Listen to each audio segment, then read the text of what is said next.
عائشہ کی عمر بہت سارے ہمارے مسلمان کہتے ہیں 6 سے 9 سال 6 سال میں نکاح ہوا 9 سال پر رخصتی ہوئی، لیکن ہم جب ذرا مطالعہ کرتے ہیں کچھ مواد کا تو پتہ لگتا ہے کہ ان کی عمر 16 سے 18 سال تھی۔ دیکھیں یہ ایک بالکل غلط بات ہے، لغو بات ہے، مسکنسپشن ہے، لوگوں کی پھیلائی ہوئی بات ہے۔ رسول اللہ صلی اللہ علیہ وسلم نے ابھی ہم نے شادیوں کو ذکر کیا، میں 3 باتیں 3 منٹ میں مختصر عرض کرتا ہوں، ایک عام سننے والے کو اپنی عقل سے وہ اس بات کا فیصلہ کرے کہ اگر یہ 3 فیکٹس ہیں تو اس کے بعد اگر کوئی شخص یہ کہتا ہے کہ سیدہ عائشہ کی عمر 6 سال تھی بوقت نکاح اور 9 سال تھی رخصتی کے وقت، تو اس کی عقل پر ماتم ہی کیا جا سکتا ہے۔ اور ہم دنیا کو یہ پیغام دیں کہ یہ جو ہماری کتابوں کے اندر بعض غلط چیزیں آ گئی ہیں، وہی کتابیں یہ گواہی دیتی ہیں کہ یہ غلط ہے، کہیں باہر جانے کی ضرورت نہیں ہے۔ رسول اللہ صلی اللہ علیہ وسلم نے ابھی ہم نے ڈسکس کیا، جس وقت سیدہ خدیجہ رخصت ہوئی ہیں، گھر میں بچیاں بیٹھی ہیں، وہ جو خاتون آپ کے پاس آئی ہیں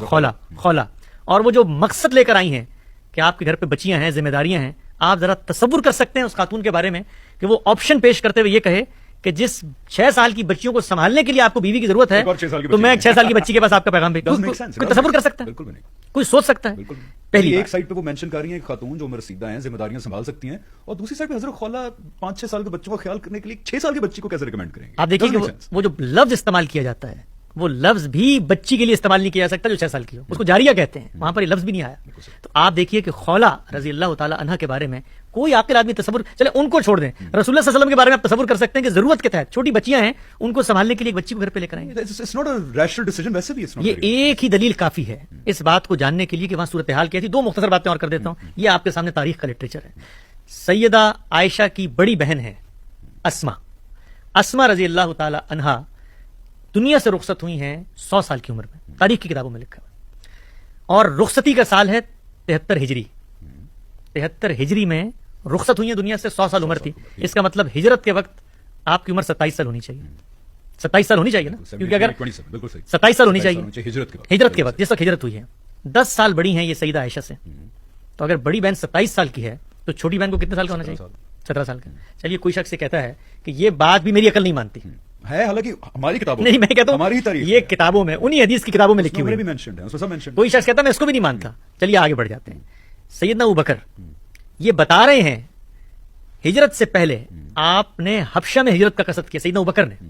اور آپ کہتے ہیں کہ میں اس وقت متم کے اس گھر میں گیا کہ جس کے بیٹے سے بات طے ہوئی تھی عائشہ کی کہ بھائی ہم تو ہجرت کرنے جا رہے ہیں، ہجرت سے 8 سال پہلے۔ تو اگر سیدہ عائشہ کی عمر یعنی سیدہ عائشہ کی عمر اگر بوقت نکاح 9 سال تھی تو اس کا مطلب نعوذ باللہ یہ کوئی عقل باور کرتی کہ 1 سال کی بیٹی کے لیے میں رشتہ مانگنے جا رہا ہوں کہ اس کو رخصت کر کے لے جاؤ، اس کو میرے گھر لے کے جانا۔ تو یہ جو نقطہ نظر ہے لغویت پہ مبنی ہے، اس کو علم اور عقل اٹھا کر پھینک دیتے ہیں، تاریخی حقائق اس کے برخلاف ہیں، عملی تصورات اور مثالیں اس کے خلاف ہیں، جو تقاضے ہیں شادی کے وہ اس کے خلاف ہیں، تاریخ اس کے خلاف ہے۔ یہ تصور بدقسمتی سے مسلمانوں کے ہاں پیدا ہوا کہ جس وقت کچھ کتابوں میں یہ لکھ دیا گیا کہ آپ کی عمر 9 سال تھی۔ کیوں لکھا گیا اس کا تجزیہ بہت سارے اہل علم نے کیا ہے، آپ ان کی کتابیں پڑھ سکتے ہیں، حکیم نیاز احمد ہیں، حبیب الرحمان کاندھلوی ہیں، انہوں نے بتایا کہ عربی زبان کے اندر یہ ہو جاتا ہے کہ آپ پورا جملہ بتانے کے بجائے 19 کہنے کے بجائے 9 کہہ دیں۔ اس طرح ہمارے بھی زبان میں جو ہے نا، چوتھی کا چاند ہے اور 14ویں کا ہو تو ایک آپ حذف کر دیتے ہیں، بات وہاں سے نکلی تھی اور کہاں پہنچ گئی۔ اور سنیے قسمت ہم مسلمانوں پہ کہ ہم دنیا کو یہ باور کرا رہے ہیں کہ نہیں یہی معاملہ تھا، جبکہ وہ تاریخی ریکارڈ اس بات کے حق میں ہے کہ معاملہ یہ نہیں تھا، اور ہم دیکھنے کے لیے بھی تیار نہیں ہوتے، اس پہ جذباتی ہو جاتے ہیں۔ حسن بھائی تھینک یو سو مچ۔